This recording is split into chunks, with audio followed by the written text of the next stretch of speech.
30 in October. Wow. So we have an extra special lineup of authors coming to see us. Okay, guys, it's showtime. You gonna come on up? There he comes. Mr. Hunter in the lead, Mr. Carr behind him, and Mr. Greaney at the back. Please welcome them.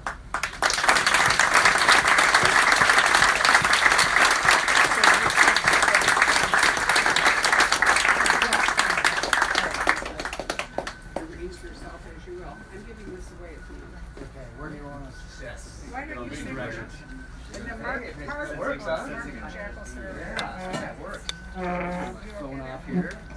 Learn to do that. And there's water for you. Right.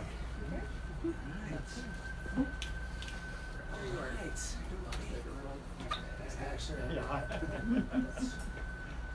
give this one. see, when I do this by myself, the crowds are much bigger. What's going on? I'm sorry we let you down. I know. Oh, thank you. You're good to go. Oh. Well, hi everybody. This is a great crowd, and we got to be pretty happy about that. No big surprise. I've read both of these books, and they're both really fantastic. I read them when they were still in the advanced reader stage, so last summer probably for both of them, or maybe last fall. I have copious notes that I've taken with some questions, but I put it on an app on my phone, so it's going to look like I'm on my phone while this is going on. I didn't think this all the way through, but we'll start with this. Yeah, so I'm really happy to be here with Jack and Stephen. I'm not one for doing big, long intros because I don't think any of you just stumbled in off the street and have no idea who you've been waiting 45 minutes to see talk. If so, raise your hand and I'll talk about them a little bit, or maybe get them to talk about themselves. But both of these guys have books that really drop tomorrow, so you have the opportunity to get them a day early. Jack's book, True Believer, and Stephen's book, Game of Snipers. They're both really fantastic reads. There's a little similar theme with the long-range shooting in both of them, which I thought was neat. You know, it's done differently, but done, well and detailed. So we're going to get into that some. We're going to talk guns at some point. We're going to talk about writing. And I like to throw it out to questions in the crowd. I think that just is more interesting for people because people might want to know some things different than what I'm going to ask about. So I'll do that pretty quickly. But I do have some questions that I will start with. Also got some questions off of Twitter and Facebook. Both of these gentlemen have interviewed me at book events similar to this. Jack here, and then Stephen just last week in DC. And so now they're in the hot seat. And I've learned from both of them how to do this, so hopefully it's okay.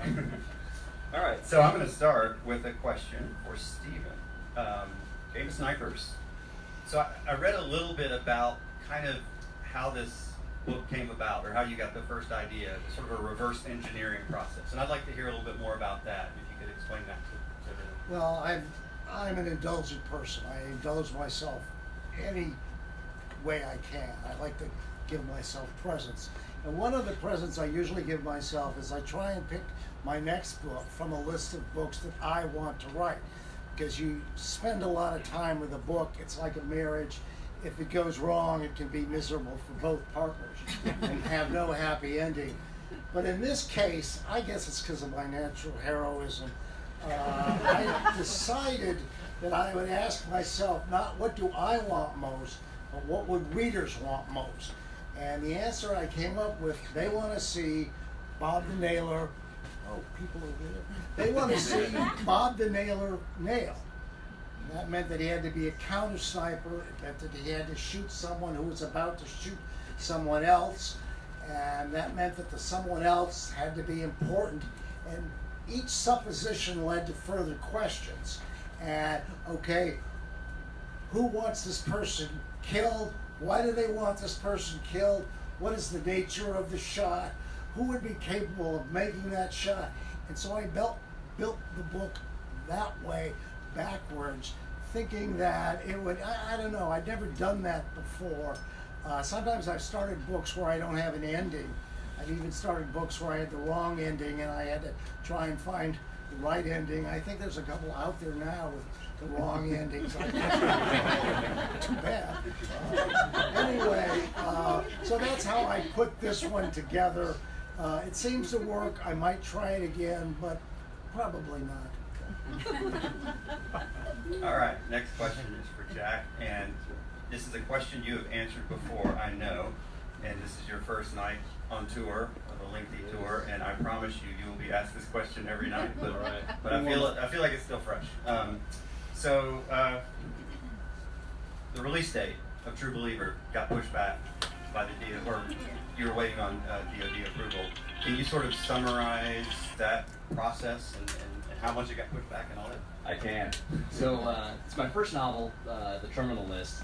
I wanted to make sure I was honoring my former security clearances by submitting to the Department of Defense, because there's a regulation that governs what you can and can't do once you leave the military, and it's written very broadly by design, I think. So the government can pick and choose who they want to go after if you step out of line.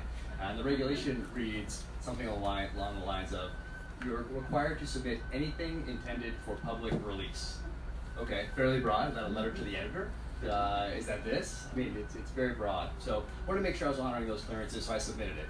And they advertised a 30-day turnaround, which is very ambitious for a gigantic bureaucracy.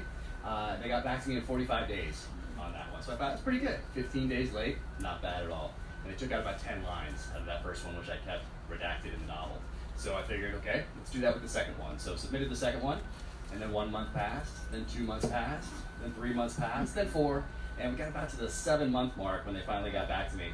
And by that point, we weren't going to make that April 2nd release date, so we had to push it to July 30th, which happened to be the same date that Game of Snipers was hitting, which actually ended up being a huge honor for me to have my book come out on the same day as the master, Stephen Hunter, here. It's crazy to be sitting up here next to him right now. But yes, it took that long. It took that long to get how the government get back to us, and I think that's because they're not big readers over there at the Department of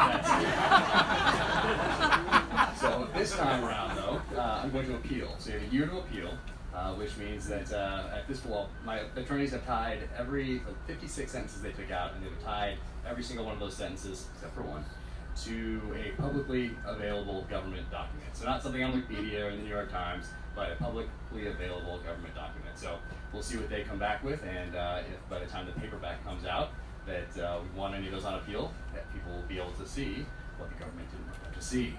And I don't want to build it up too much, because really, it's the government, and so it's really, what they took out is might not be as exciting as people think it might be. All right. Okay, Stephen. Point of Impact came out in 92 or 93, 94. You don't know? Trust me. I know where I was living when it came out. It's funny. I heard of that first because there was a radio spot advertising it. And it's like, now that I'm an author, I'm like, he got radio? So that was pretty good. So yeah, I got it back then. And so I remember where I was living, so I know exactly what era it was.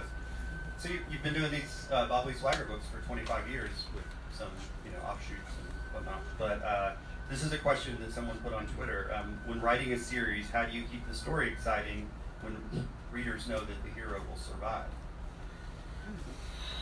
I try and create the visceral sensations of putting a life at risk. This is a subject I know nothing about. So I am just imagining. The only thing I'm selling is my imagination, and what I'm hoping for is this weirdness where even though he survives because Mr. Hunter wants to cash the check, even though that, you still feel his danger, you feel the lethality of the situation, you feel the possibility. One of the things I have started doing, Bob gets hurt a lot more than he used to. And one of the reasons I want to do that is to make sure you don't think he's a superhero. If there are bullets flying, sooner or later, one of them is going to hit him. Maybe it'll hit him in a bad place, maybe it won't be so bad. Maybe there is no such thing as a not bad place to be hit by a bullet. But I'm always trying to get the gritty feel of, the dirt in the wound and the smell of the dead dog behind the well, and just try to build it out of physical details that sort of surpass the thinking part of the mind where you're saying, wait a minute, I know he's not going to die. Why am I breathing hard? And as I say, it seems to have worked. I don't know. I can't do anything except do it as well as I can, and that's what I've done. So that's the answer. That's a great answer. And my answer is always nobody goes to James Bond movies thinking he's going to die in the opening credits, but they still keep coming. But no, I like some depth in that. It's Janet Leigh who dies so young. Yeah. So soon. It's psycho. Yeah. It totally screws up. Yeah, right. She's the one you're Trying following. to figure that out. Well, that just puts skin in the game for all of us that write fiction. Jack, True Believer has a bonkers number of locations in it. It is a globe-trotting novel of the highest order. The characters are everywhere in this book. We talk a little bit about location research you did and other research that, not necessarily location research, but other research you did to get the details. You have a lot of really good detail on these different locations. Thank you. So I was introduced to Joseph Campbell back in 1988 through a PBS interview called "The Power of Myth" with Bill Moyers, and he talked about how there's this mythology that different cultures have that's very similar, even though they never met each other. So there's this reluctant hero that typically goes on a journey. He's tested, there's a crucible, and he meets that test and emerges transformed on the other side. So in this novel, the hero, the protagonist, James Reese, he's on this journey, and he couldn't sit idle as he's going on this journey. He needed to go somewhere. He needed to learn to live again. And as I was figuring out where that might be, I took a trip to Mozambique. And I thought, well, you know what? I left him as he was sailing across the Atlantic. How would you get to Mozambique? Which way would you go? And as I was over there, I did the research and learned about poaching and thought this might be a very good place for him to go and learn to live again and find this next purpose, find this next mission in life. So that's really where the action kicks off in the novel, him learning to live again. But being in Mozambique, it was amazing because you get to then weave some of that local flavor into the novel that you wouldn't get if you just Googled Mozambique. So the local beer made it in there. The professional hunters I was working with, the trackers, some of their backgrounds, the exact camp that I was in, all that made it in, all the details, the vehicles, the dirt, like all that stuff that you couldn't really get otherwise made it in.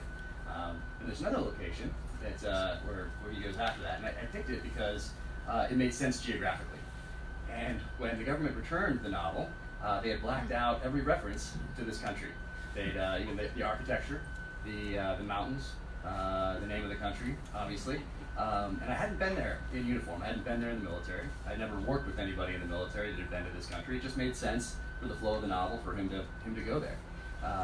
They did, being the government, they forgot to take out the capital city of said country.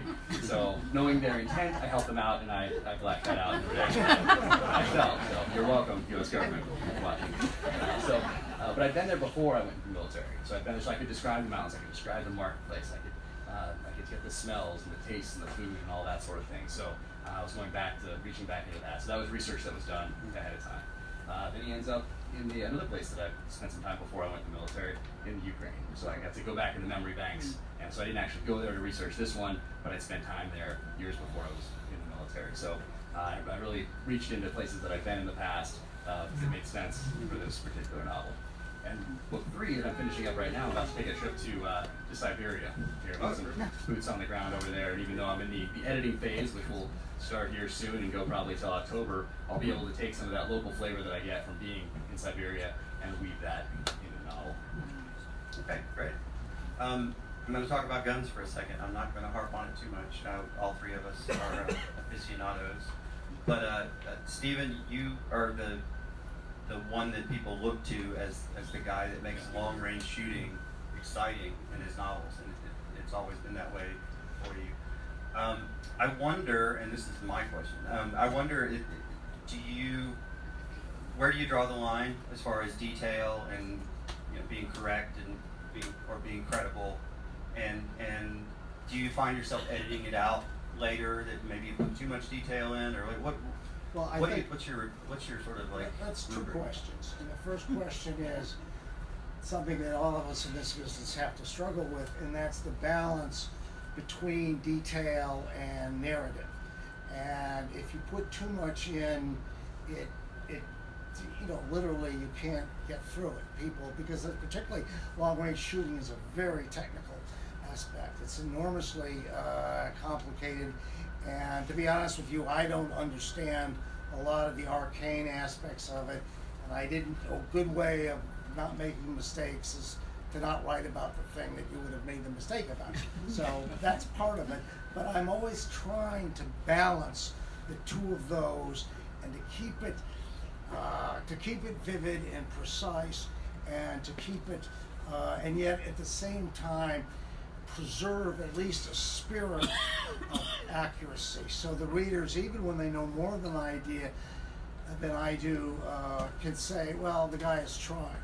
Now, the second aspect of that is I suspect somewhat moral is their behavior. I won't let my hero do, and I believe, I may be wrong on this, that he's never been an assassin.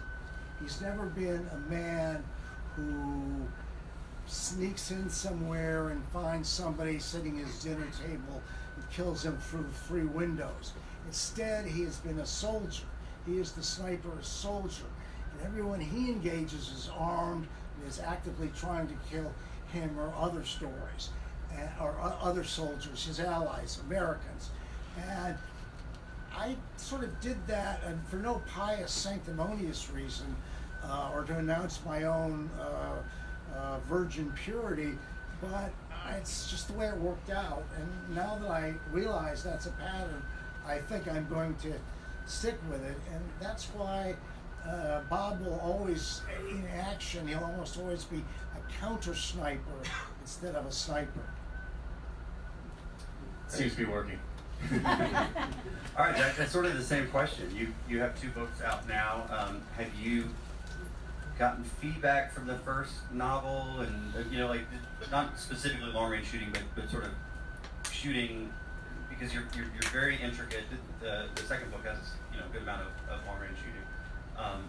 But is this do you sort of wrestle with how intricate you want to be with it, and how factual, is it important to you that your friends don't razz on you because you got the muzzle velocity wrong by 10 feet a second or something like that? Yeah, that's tough because they will point it out. Yeah. For sure. And not just friends, just people out there will definitely let me know. But yeah, that's great advice. I'm going to write that down. If I'm not sure of something like that, just to not write it all, or just put around something or qualify it somehow. But yeah, that's definitely the trick, going too in depth on things. And some people can, like my mom, when she reads these, she glosses over those parts. So it's okay, it gets to that next sentence where it stops talking about 762, 556, 300 lens, that, I don't know. And so she just goes to the next sentence. So, people can do that. And then if people are really interested in that sort of thing, they can go to the website, where I go really deep into things that I used in the military, sniper weapon systems, knives, the M4, that sort of thing, and really go in depth on that website. So I try to find a good balance in the book, where people that are really into the gear, because I happen to be very into the gear. I was before I came into the military, and I was while I was in the military, because I wanted my guys to have the best possible gear we could to give us any advantage possible over the enemy. And then it just continues into my life post-military, so it was natural that it finds its way into the novels. Right. But aside from that part, I knew when I started out that would be something I'd get pretty much right. Right. It's been part of my life for so long. But once again, I don't know all the intricacies of the long-range shooting also, because when I was taught, it was a lot more of an art than it was. Now it's turned more into a science and an art. But I had the old Vietnam tactics when I was taught back in 2000 in sniper school, so definitely much more of an art back then. But what surprised me when I started was just how much the emotions and feelings from certain events that I was involved in downrange would find themselves into a fictional narrative. So that part really surprised me as I started, and it really, from the first sentence, that really proved itself to be true. But I didn't think of it before I started writing. Mm-hmm. So I think the combination of the two has worked out for that first one anyway. Yeah, for sure. Stephen, this question might be considered a little navel gazing, so indulge me because I'm just curious about it. Can you determine in yourself what is easier about writing now than it was 10, 20 years ago, and what's harder? Do you feel like you're a better writer now than you were 10 years ago? How do you look That's at a that? very difficult question for me to answer. There's a theory of brain behavior that as you repeat certain behaviors, you wear into your brain what's called neural pathways. And what that means is you get better at it. And that's how a professional athlete can do, really incredible things. You'll see a professional tennis player can do little bounce drills that will just blow your mind. They're so esoteric. But his brain has gotten so supple at that it happens without much effort. I'm not saying I believe that. I honestly, every book feels to me pretty much the same. And when some books do better than others, when some books people get higher ratings on Amazon, whatever, I have no reason, I have no understanding as to what was going on with that book that wasn't going on with the other books. It's a complete mystery to me. The metaphor I overuse is a book is like a child, and at a certain point you do everything you can for it, and then you send it out in the world, and it has to make its own way, and it may disappoint you what happens. It may exalt you what happens, but it's out of your control, and you can't really explain why the cards fell where they did as opposed to falling some other place. And I feel that way about the books too. I always have a theory for why this book is going to be a gigantic success. And right now I'm 0 for 24. So maybe I'm not the best person to ask. They seem like they're doing all right, though. Look around. I think that's pretty good. Okay, Jack, here's my esoteric question for you. You have 2 books out. They both, I would use the word feature, they both highlight corruption in the highest levels of the government. Very different circumstances in the different books, but there's treason, there's messing with the stock market, there's, I don't want to give anything away, but there's all sorts of things in Terminal List as well. It made me wonder as I was reading True Believer, and it was a different story, but kind of this theme of top level corruption in the government. Was this something that you worried about in the military or thought about it? People in power and the abuse of that power, or is that just a writing device? Right, well, now that I think about it, I wonder how. I guess I have some issues with authority. And it's coming out in my writing. I realize there's going to be some psychoanalysis going on tonight. But it's very, I shouldn't say easy, but it feels good to make bad guys out of politicians and people in power. Right? There's just it doesn't seem so far-fetched. Exactly. It feels like you can get a couple licks in. Maybe you can't in real life, but I have not met politicians that are as evil as, or not even as evil, just that have the motivations that I portray in the novels.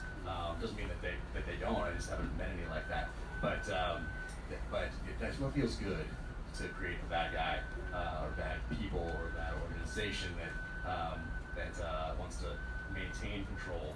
That's what it's about. That's maintaining some sort of control over others. In this case, in the population, manipulating the markets or whatever it may be.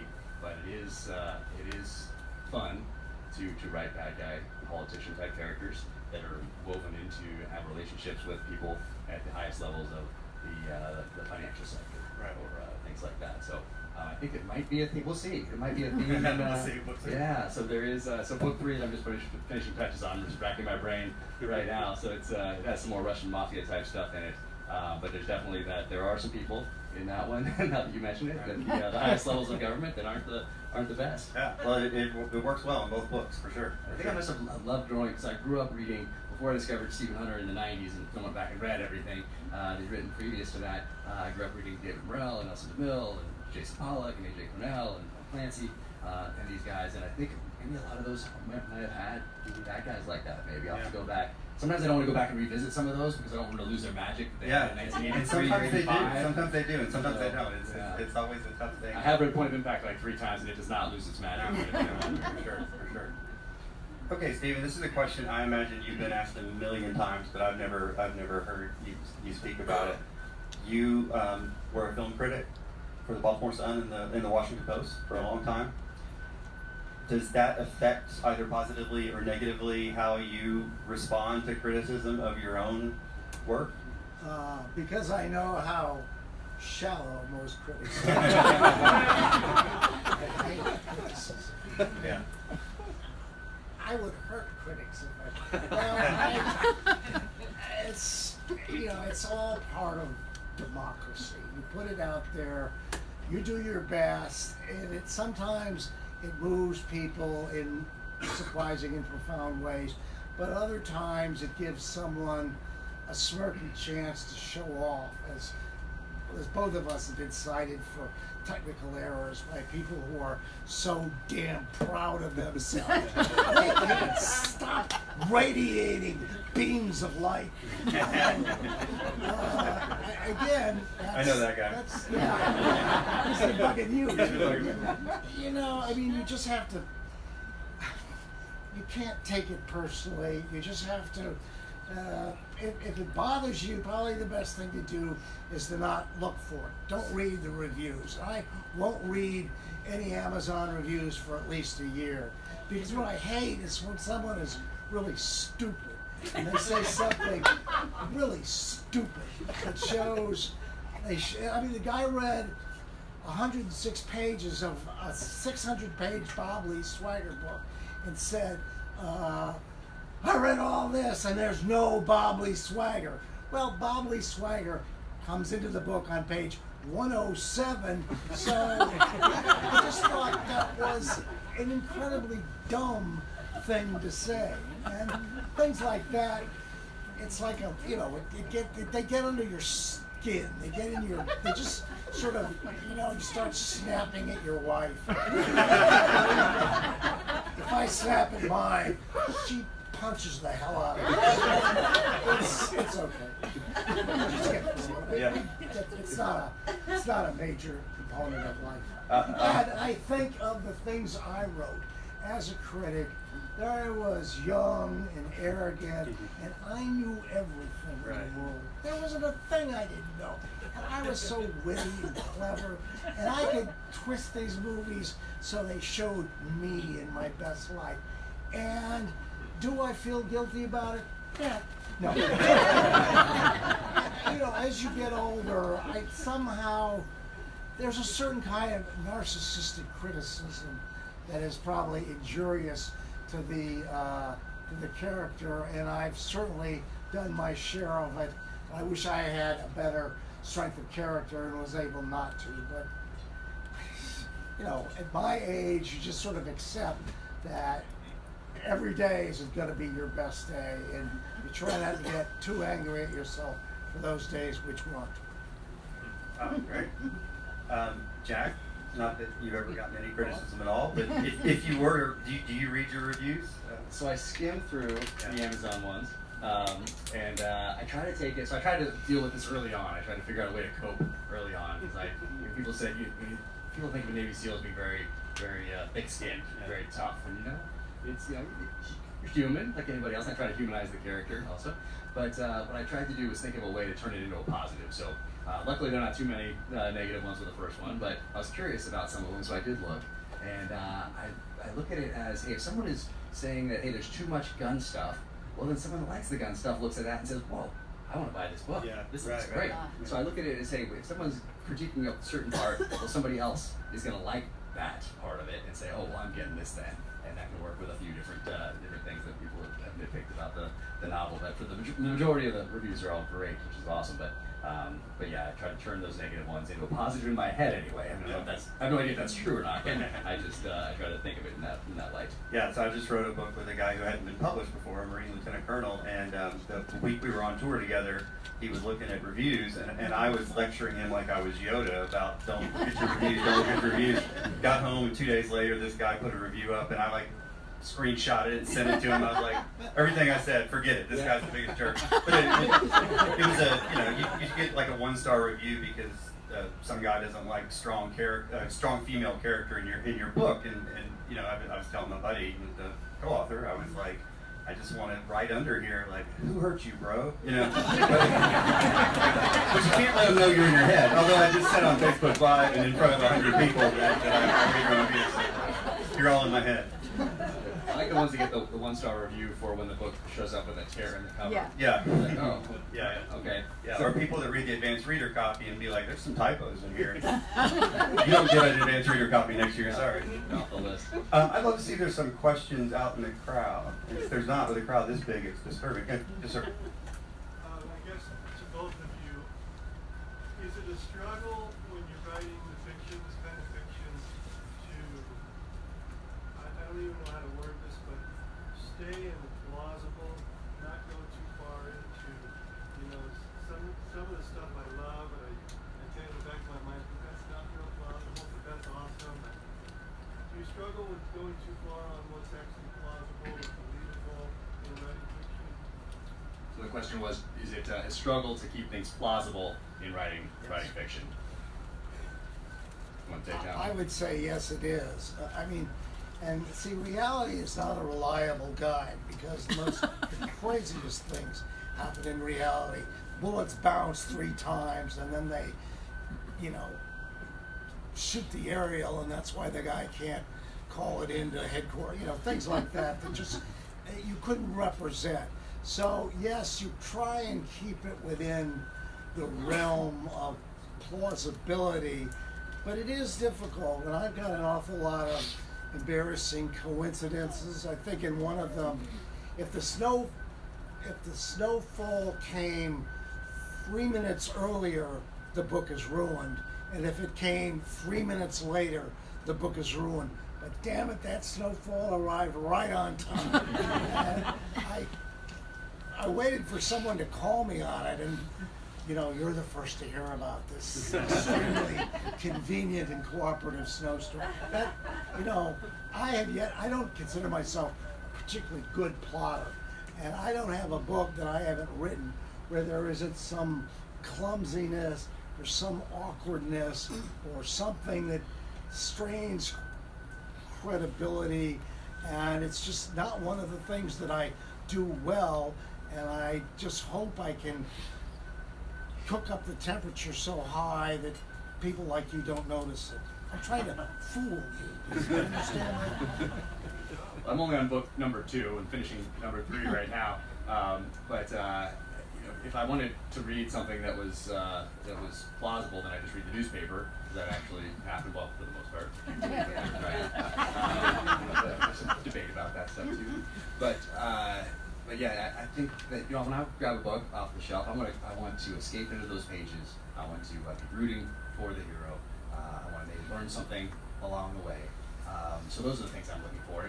And for those of you that are military law enforcement, you know that we're probably the worst people to watch movies with or discuss books with. And I try to be good about it. I try not, when I see something on TV or in a movie or in a book, I try not to ruin it for those around me by saying, that can never happen. Hey, that's why we're watching it in the movie, that's why we're reading the book. And that's kind of the point of the whole thing. So keeping it in a way that doesn't turn into the realm of fantasy.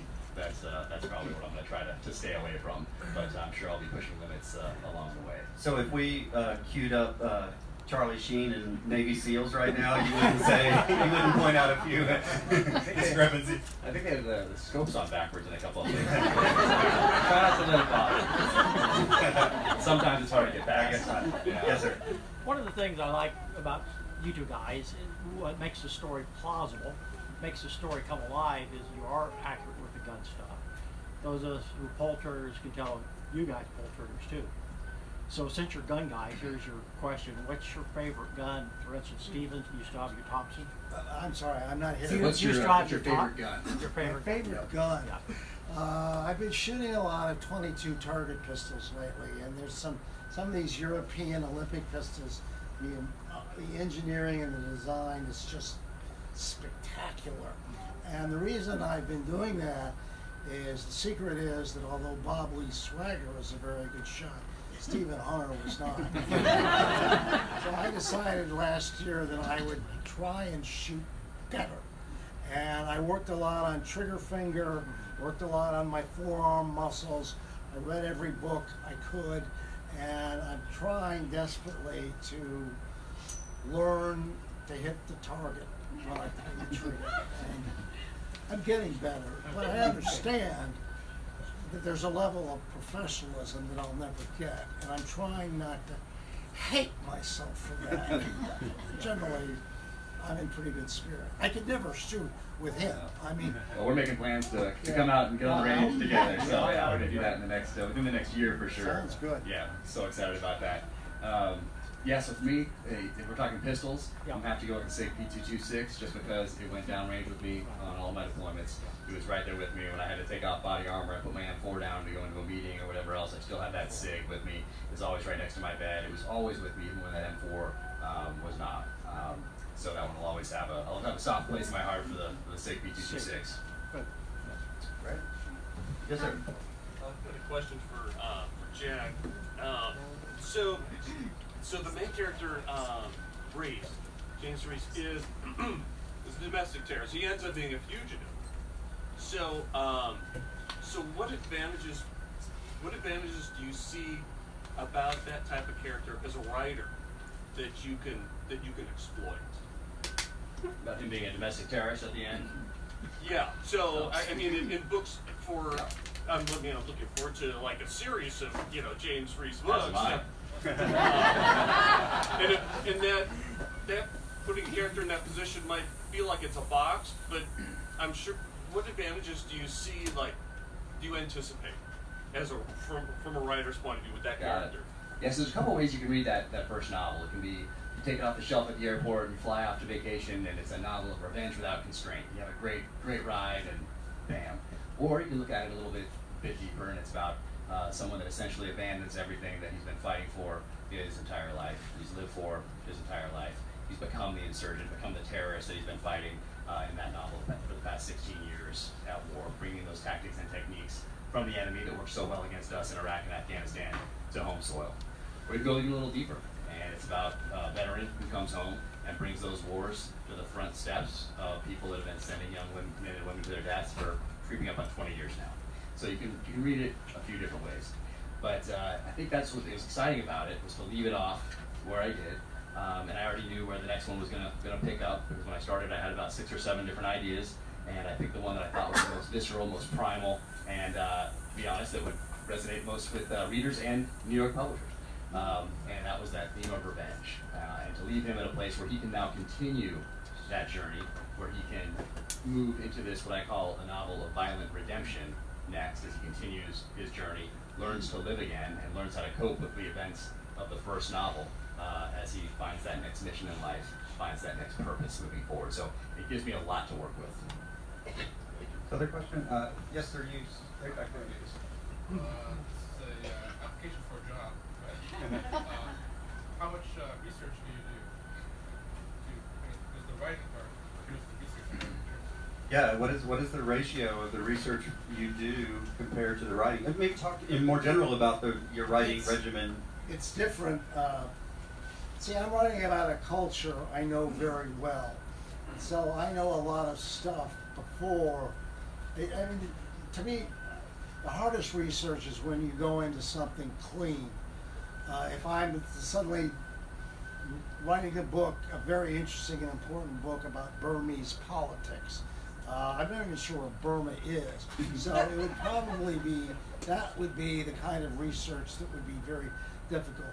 But I read gun magazines and all that stuff, and I know people in the industry, and most of my friends are shooters, and we talk about that stuff. So I sort of know what's in the air without having to kill myself to find out. And I wonder how people, I mean, one of the reasons I think I have been successful is because I really do love guns. I mean, and it's an ancient behavior, and I have a sort of an adhesive, gun facts are adhesive to my mind. This used to be, but it's no longer true. Movies. If I read a gun magazine story in 1956, I still remember it. And so when I do that research, it's just amazing how much stuff I already knew from my life that gives it a sensation of reality and accuracy, you know, that people respond to. Great. Yep, right here.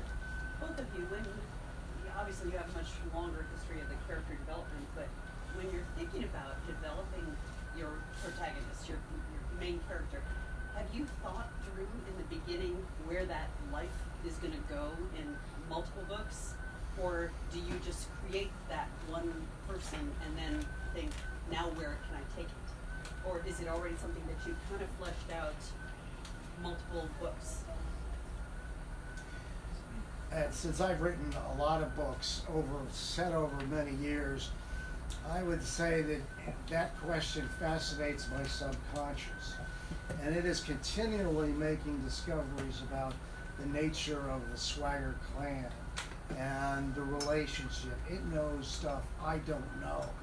And I am always surprised when I'm sitting there pounding away and I write something, I have no idea where it came from, but I know that it's right for the characters, and it's something that my subconscious figured out. I would say two other brief things. I never planned to be the trollop of West Arkansas. It just happened. One book led to another, which led to another. If you'd said to me 25 years ago, you're going to write more about West Arkansas than anybody in the world, I would have said, huh? Which one is Arkansas again? It just did it by itself. And it was the subconscious being provoked by certain aspects of the milieu, the culture, the relationships, the land, that I could not consciously recall inserting into my conscious, but somehow they were. And it's just as much a surprise to me as it is to you. Yeah. I went into it wanting to create a character that was going to have some longevity, because I had people to look up to, like Stephen Hunter. I had people out there that had done like Daniel Silva with the Gabriel Alon series. You have the people that have had, obviously, Tom Clancy, that have characters that have been around for a while, multiple books, and people keep reading them, just like that James Bond movie. You know, pretty much he's going to make it at the end, but you still go, you still enjoy it. It's a great ride while you're there. So I did, and I stole this from Stephen Hunter. I dropped a couple nuggets, not knowing I had no idea where they're going to go in the future, but I mentioned his father, and I mentioned his grandfather in a scene where a police officer is going through some items in James Reese's house. So I have no idea where those are going to go in the future, but they're in there. So there gives me something, and I dropped a couple other little things along the way as well, just so that I have options to go back and explore those in the future. It seems to me that it would only be fair if we say a few words about Mark, because possibly you all were here. 2 weeks ago when Mark was here, and his writing partner is a Marine Lieutenant Colonel, about to retire, really interesting guy, and Red Medal's a new adventure for you. So since you did an event with Mark, I'm going to put you on the spot, Hunter, a week or so ago, why don't we ask him a question or two? Having myself done a collaboration, I know that they can turn monstrous at the drop of a pen. They can turn homicidal at the drop of a pen. So tell us a little about how you and Mark met and how that relationship developed over the course of the 3 weekends you were with me. I wish. Yeah, we met in 2014. I was working on a Tom Clancy novel, the first novel after Tom passed away. And Well, I forgot to mention that. I'll ask him about that now. and so I was at the Pentagon doing research, and I met Rip, Lieutenant Colonel Hunter Ripley Rawlings. Yeah. Fourth. Now he's New York Times bestselling author, Lieutenant Colonel Hunter Ripley Rawlings the fourth. But like nobody's got that kind of time.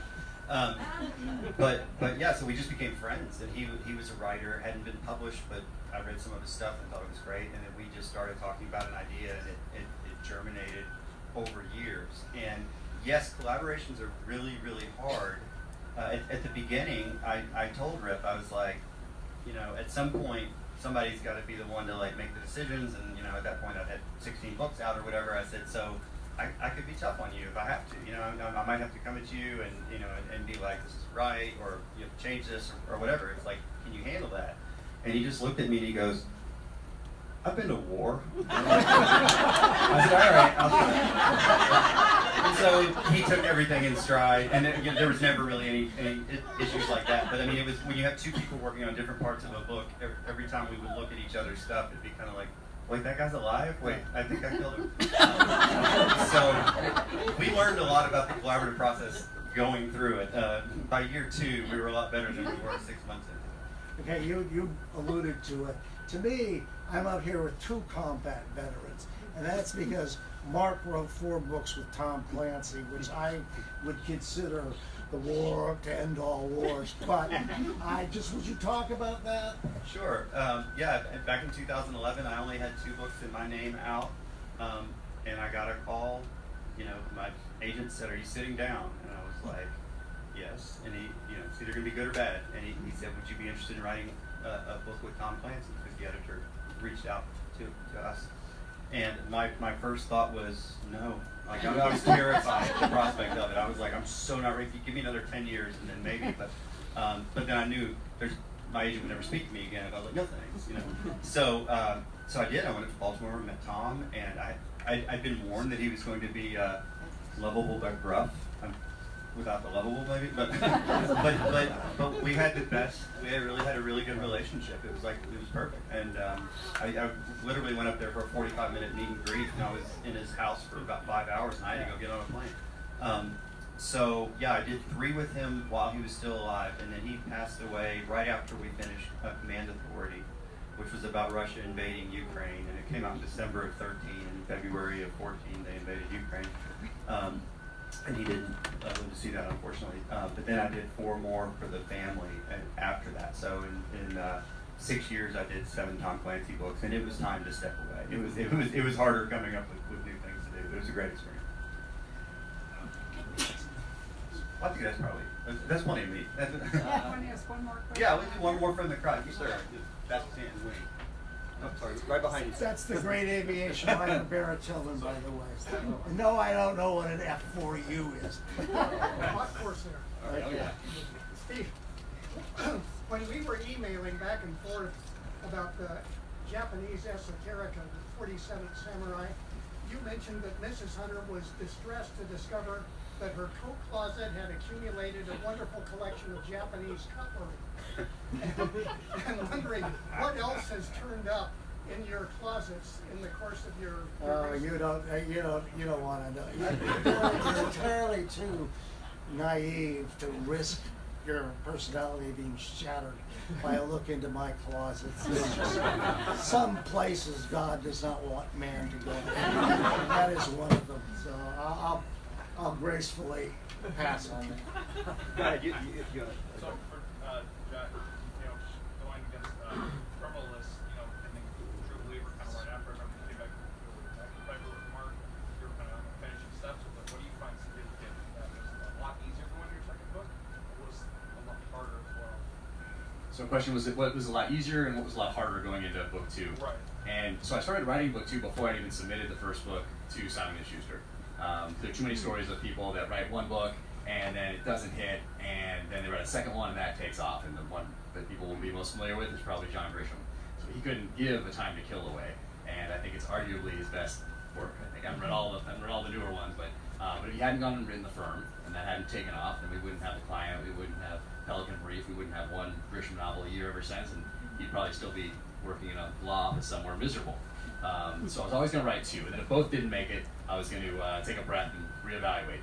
And I had a couple contingency plans as well, because being in the military, you got to have contingency plans. So I had a lot of time to think about it. So I didn't just finish one and then think, what am I going to do for number 2?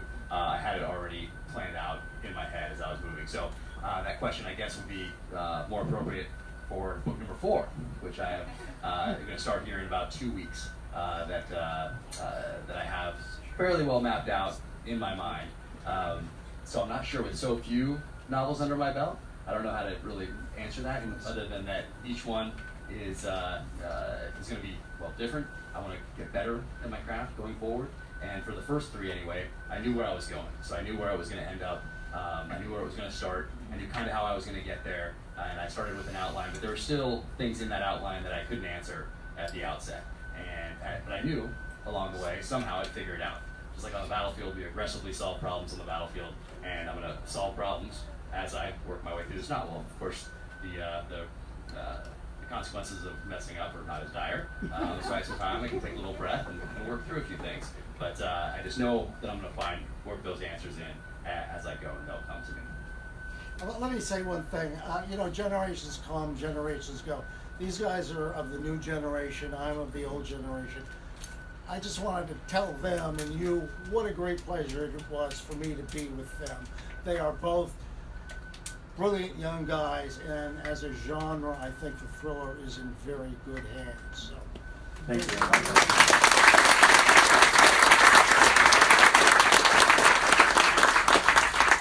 So for those of you who are wondering about the strangely